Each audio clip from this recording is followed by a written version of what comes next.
There it is. Dead. Dead. We'll lock up. Yeah, locked up. Well, it was fun while it lasted. Just felt like it wasn't running on all 6 cylinders, and I was like, said the rod doesn't sound right, and just as I backed off, it just the revs just dropped and then it fired. Yeah, so she's just nipped up. It's probably cold seas because you said it wasn't running really cool. 505 Fahrenheit. 17 degrees. 505 Fahrenheit. Why did you let further? That's just how the dash is set up. 500 degrees Fahrenheit into Celsius. 500 degrees Fahrenheit is equivalent to 260 degrees Celsius. That's cooking. Really? Yeah, she's roasted. But that's... What was the water temp? Right. 550 on EGT's fine. Yeah, that's EGT, sorry. What was the water temp? Like, I don't have a water temp. I've just got I've got the water temp warning, and that light didn't come on at all. Yeah, I'm not You should be able to hold your hand on that for 20 seconds.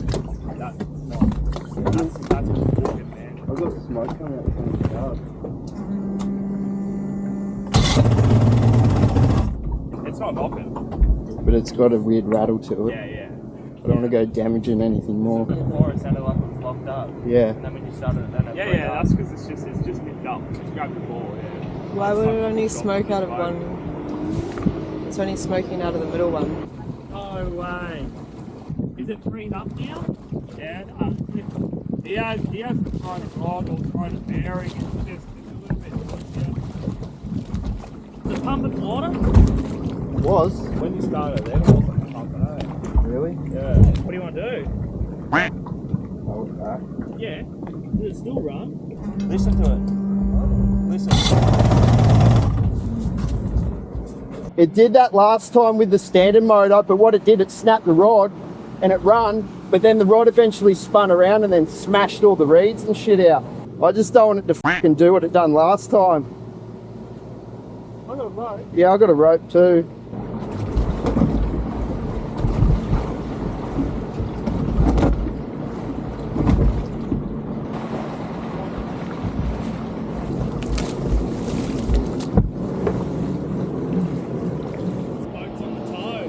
Boats on the toe. Always an adventure.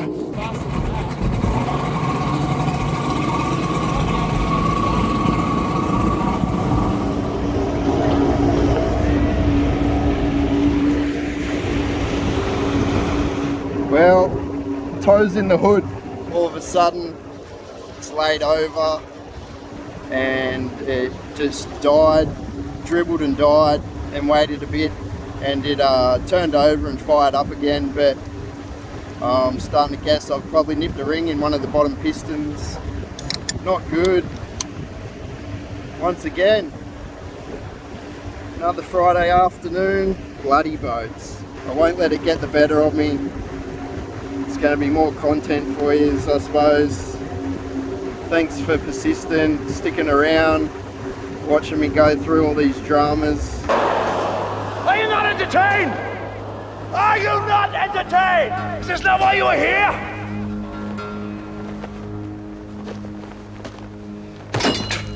Stay positive. Toes in the hood. Where else would you want to be broken down or getting towed? The big 21 SO Pro Max.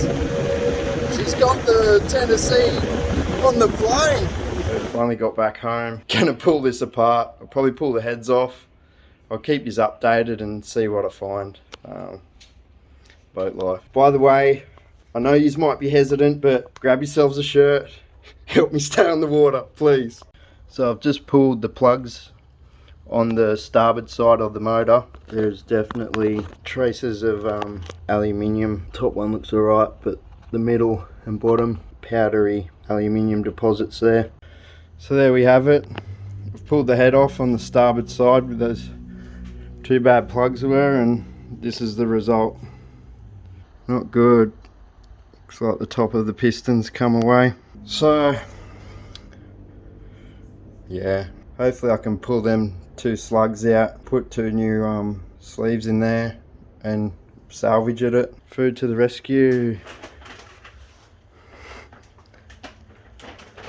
Well, power head's off. 5 and 3. Cook me book, mate.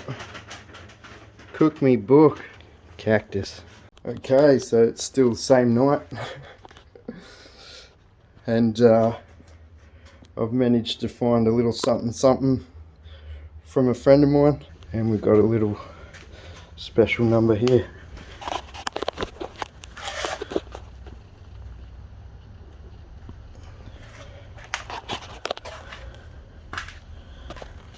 So hopefully can get that slapped on, maybe even tonight.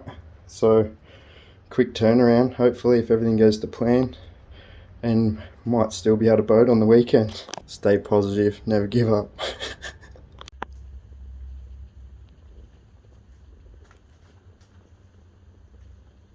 Welcome to another episode of Let's Blow Shit Up. Unbeknownst to me, I didn't see when I was grabbing it in the dark out of my mate's garage that it was missing the mercury connection terminal for my control box.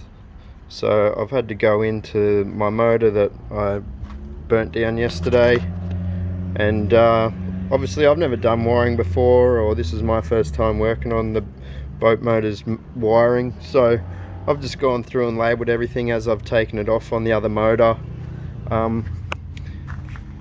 This is the earliest style, I believe, so the coils run up the centre. On my motor over there in the garage, the coils are placed each side, and the trim pump relays were in the middle, so I'm not really sure where else to mount these or where they are mounted when they come out on these motors. So I'm just putting some rubber backing on it, and I'm probably just going to zip tie it to the back of the motor there. And as my friends made me aware, just be sure that the relays don't earth out on the cowling, so I'll probably make something just to isolate that and protect it a bit from that happening, so I don't need any fires. I've got enough bad luck as it is. So I just need to hook all that up, and obviously hook up my forward reverse and accelerator and my pyros, and I'll be able to kick it in the guts and hear it run for the first time. 24-hour turnaround, it's all back together again, and fingers crossed, kick it in the guts, and we're back in business, baby. See how we go.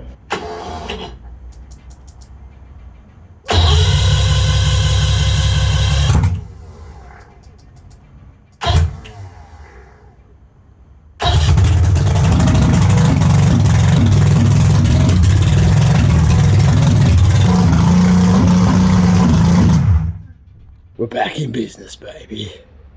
What a turn of events. Here we are, it's Monday.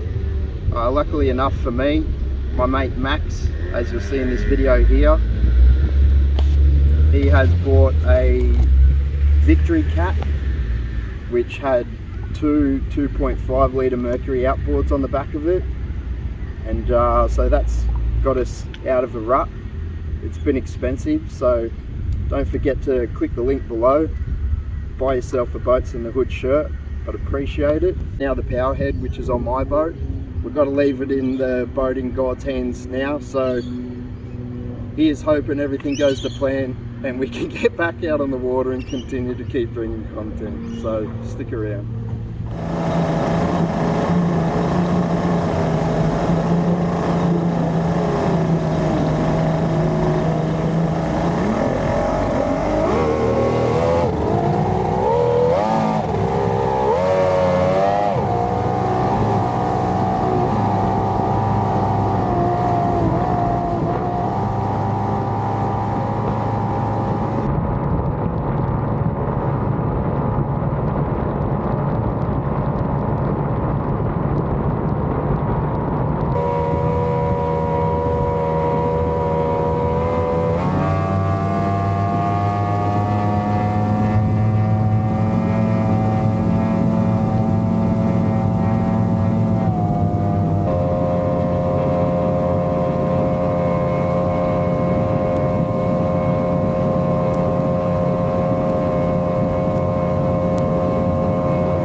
broken down, bro.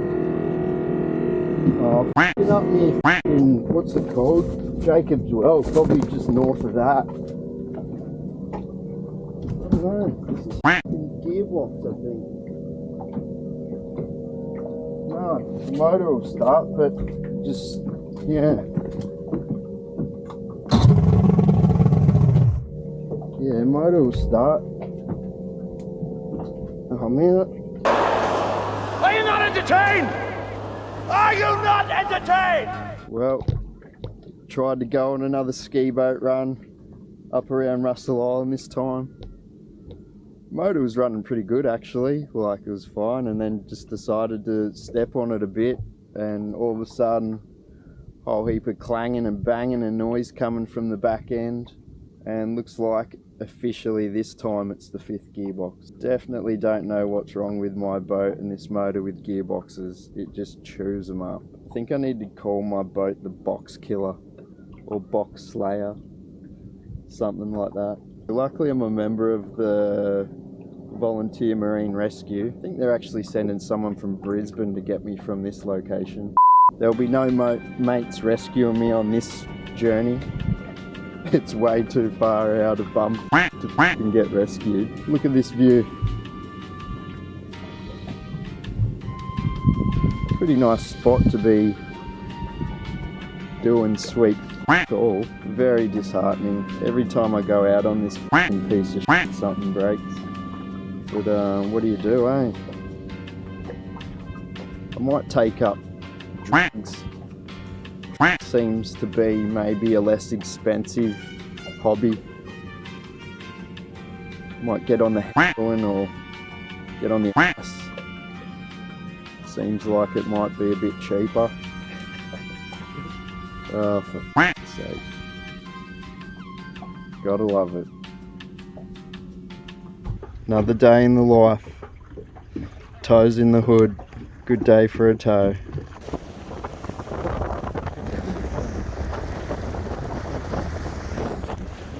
On the plane. So part 2 of the tow. The Brisbane guys have towed me halfway, and now the Gold Coast guys are taking me the rest of the way. Toes in the hood. I've got to commend the Volunteer Marine Rescue for $70 for a membership. I mean, you can't go wrong. Obviously blew up the gearbox up at near Redland Bay at the north tip of Russell Island, and the Brisbane Volunteer Marine Rescues towed me halfway back down towards the Gold Coast, where the Gold Coast guys then towed me the rest of the way back to the ramp. So do yourselves a favour and become a member of the local Volunteer Marine Rescue, because it's worth its weight in gold if you get stuck. And they were there within 30 minutes, and yeah, obviously probably an hour or 2 home, but I'm home and I didn't have to rely on anyone else or getting any other mates to flog their boats and run them up to get me back home. So yeah, cheers to these guys. It seems to be Groundhog Day for me. Motor, gearbox. I think it's my 5th gearbox. It truly is the 5th gearbox, I'm pretty sure. And just inspecting the motor here now, pulling the cowling off. It seems I've got some saltwater residue coming out of the top of the head gasket here and running down the motor. So I'm going to drop this gearbox off. I do have a standard gearbox. I can throw that one back on, make sure the motor's all running fine, and then once that's done, I'll probably source 2 new head gaskets, because I've got a set of freshly machined 32cc heads there. So once I fix that head gasket issue as to why the water's leaking out, while those heads are off, I'll keep you up to date, and we'll have a look at the pistons and see what's going on inside that motor, just to see how fresh that newly purchased power head truly is. And in saying so, putting those 32cc heads on, it should lift the compression up and give it a bit more spice. So yeah, we'll do that and see how we go. But man, I really felt like just pulling the bung out of the boat if it was insured and letting it sink to the bottom today, because I'm over it. I just got to keep persisting. one day I'll crack the code and might actually have a good day on the water. I'm not sure that your prop shaft is meant to have this much play. Something definitely going on in there. And what I also noticed too is, with whatever's happened, I've got a crack up my midsection as well. So my can is cracked here, and the crack is actually, I don't know if you can see, it's run up into the midsection. I can't really be bothered taking the power head off and swapping the midsections out, so I'll probably just get my mate to weld that up in taking that gearbox off. I'll show you what else I've found. This is my plastic tube for the water pump. It's extremely melted. That probably has something to do with my offshore exhaust. Not good.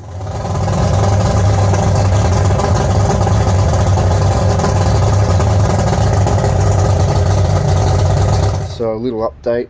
I've pulled the heads on this motor of mine because it had some residue leaking and running down the outside of the block there, so I just wanted to be sure that it wasn't leaking and going inside the chamber there, because the last thing you want is water leaking out of the coolant system and going into the combustion chambers, because I don't need another blown up power head. This is keeping me broken off as it is, but I'll just show you a couple of things that I've found. So the block doesn't have any rubber grommets in the block, which helps slow down the circulation of flow. It also seemed to have probably a cheaper style head gasket to the ones that I use. Don't quote me on that, but yeah, they just, I don't know, they look cheaper to the ones that I get supplied. And in the thermostats, it had these washers. Those holes seem pretty large. From my experience and what I've known and been told, it's recommended to maybe run a 1/8 hole. I've actually got some thermostats there, so I'm going to chuck actual thermostats back in with good rubbers. These rubbers look a bit flogged out. They've just siliconed the crap out of them. So that's where we're at. The heads that I pulled off, they look standard. I've got some machine 32cc heads, so that should bump the compression up to somewhere around 135, 140 psi, so that should make it a bit more spicy. There's no great imperfections there.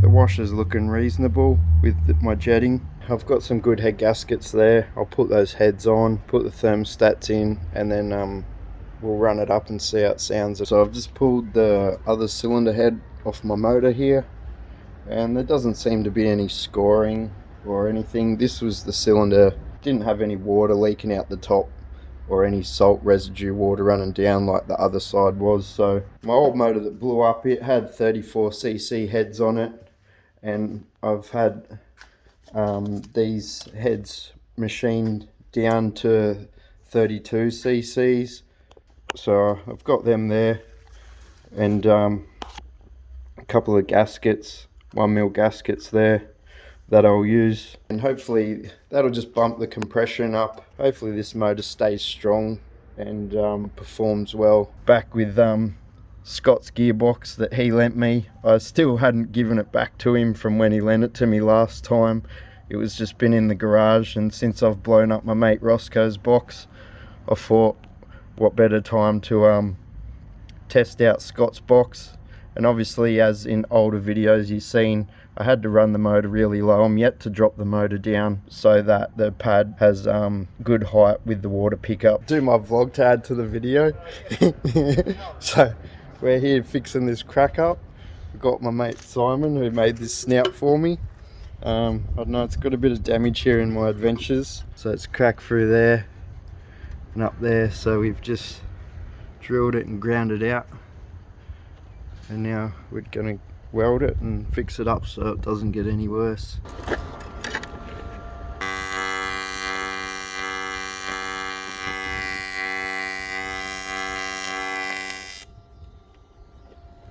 So we got this crack all welded up.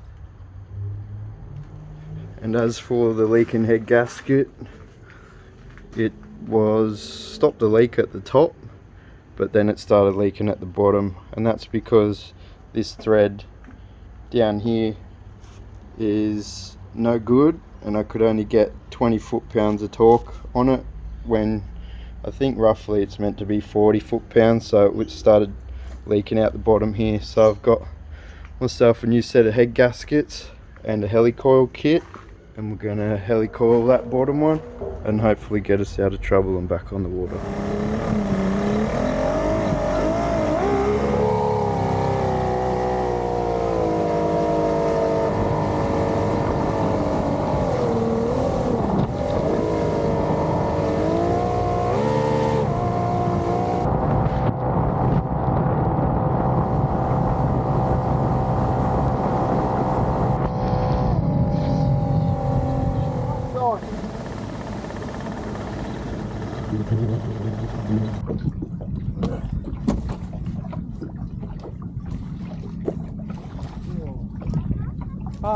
Like, is it steaming hot? Yeah, it's pretty hot. It's pumping water, but hey. Yeah. Maybe those racing heads I put on are too much for it. Yeah, not sure, eh?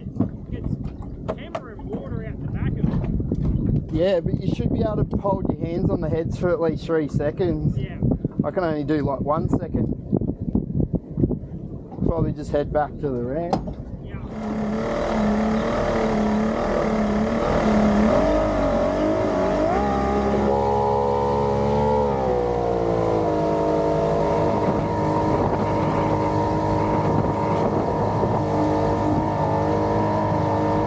After all that, putting the new heads on, the new head gasket, fixing the crack in the mid, going for a little water test up the tipplers and back. I had my engine temperature warning light come on as soon as I put my foot down. I have had a faulty sensor. It's the one that presses into the head. I've swapped the buzzer out for a light and the light kept coming on. After blowing up a motor, I've got boating anxiety and I'm scared of what would happen next, so I literally putted back to the ramp here. I did have a boat following me, and I've got my 2 telltales out the back of the cow. Obviously one side is the water that comes out the thermostats from the head, and the other side's the poppet valve. They notified me and let me know that no water was coming out the side of the telltale for the poppet valve. I'm gonna have to go back home and maybe have a look and pop that poppet valve off on this power head and see what's going on inside of there. I'm not sure if that's the reason why the engine temperature warning light's coming on or not, but better to be safe than sorry. I'll pop that off and see what's going on the inside. But yeah, another Sunday, another weekend of trial and tribulations.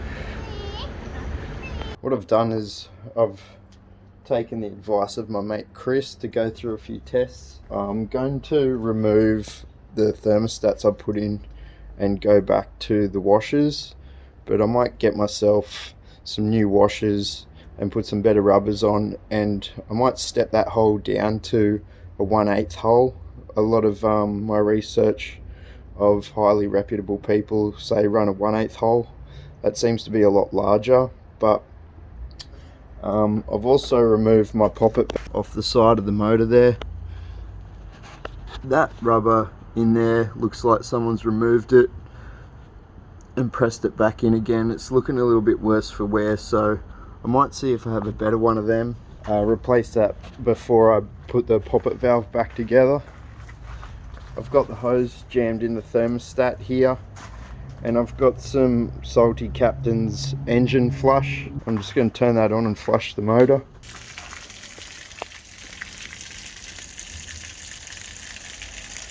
So hopefully, if there's any salt residue build up in the sandwich plate, hopefully that unblocks it and can hopefully help if there is a overheating or cooling issue somewhere in that sandwich plate for future. And I'll go ahead and reassemble that poppet valve. I'll drop it in and do one more water test and make sure that everything's fine, and then I'm thinking about in the next week or two I'll probably finally pull the boat off the water and gut the boat, take the motor off and chop the floor out and start that restoration. It's been a week. Took out the thermostats, put in 2 10-cent pieces, I think in America they'll call them quarters, and drilled some 5/16 holes. Seems to have helped. My engine temperature warning light isn't coming on. Poppet valve that was in that power head that I bought, it must have been sticking, because when I took it out and I pressed on the spring on the poppet valve, it was very hard, like it was stuck. So I put in a spare poppet valve that I had, and water's now pumping out that hose of the poppet valve. We've just done a little test run, motored for about 20 minutes, and the engine temperature warning light hasn't come on. I didn't really push it, got up to about 71, 72 mile an hour. Now the next issue is my trim pumps stopped working. I bring all the tools with me now. I had a hammer, so if I whack the trim pump motor, which is in the swivel bracket near the midsection, it will go up, but it's very lazy and it doesn't sound good. It's like clunk, clunk, clunk, clunk, clunk. I've got 2 spare pumps there at home. I might come out for a little test tomorrow, which will be Sunday in the morning. And after that, the motor's coming off the boat and I'm going to start chopping the floor out. The motor's all good now. I'm happy with it for now. There's no dramas or no issues. Just enjoying this last weekend on the water. We're coming into winter here in Australia, so it's starting to get pretty cold. It is good to boat in winter.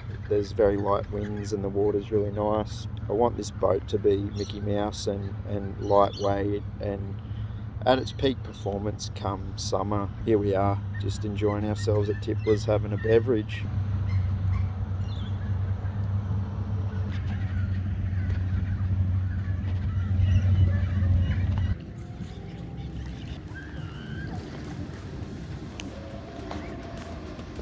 So as always, I'll keep you posted. Thanks again for your support.